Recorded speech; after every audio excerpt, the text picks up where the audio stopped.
সূরা ফাতিহা এমন একটা সূরা যে সূরা ছাড়া এক রাকাত নামাজও পড়া যায় না। প্রতি রাকাতে রাকাতে সূরা ফাতিহা পড়তে হয়। সুন্নত নামাজেও সূরা ফাতিহা পড়তে হয়, ওয়াজিব নামাজেও সূরা ফাতিহা পড়তে হয়, ফরজ নামাজেও সূরা ফাতিহা পড়তে হয়।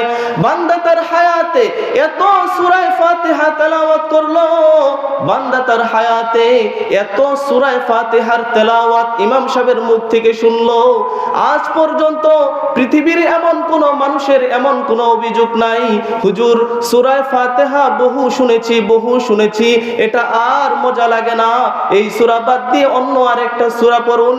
গোটা পৃথিবীর কোন মানুষের এমন অভিযোগ আছে কিনা? জোরে বলেন, আছে?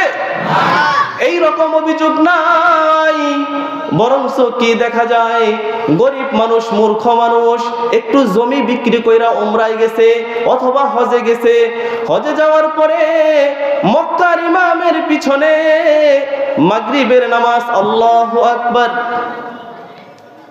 মক্কার ইমাম সূরা ফাতিহা তেলাওয়াত করেছে, তেলাওয়াত শুরু করেছে।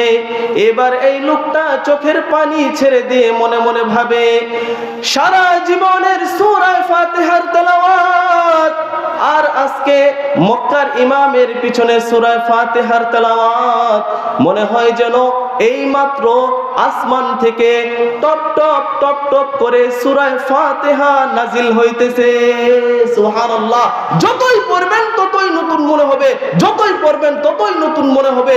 কিয়ামত পর্যন্ত কোরআন থাকবে, কিয়ামত পর্যন্ত প্রতি নামাজে, প্রতি ওয়াক্তে, প্রতি রাকাতে সূরা ফাতিহা তেলাওয়াত আমরা করব, শুনবো মওত পর্যন্ত, কিন্তু আমাদের মজা শেষ হবে না, আমরা বিরক্ত হব না। সাহাবারা নবীকে পেয়েছে, নবীর চেহারার দিকে তাকিয়েছে, নবীর সাথে হাত মিলিয়েছে, নিজের বুক নবীর বুকের সাথে মিলাইছে।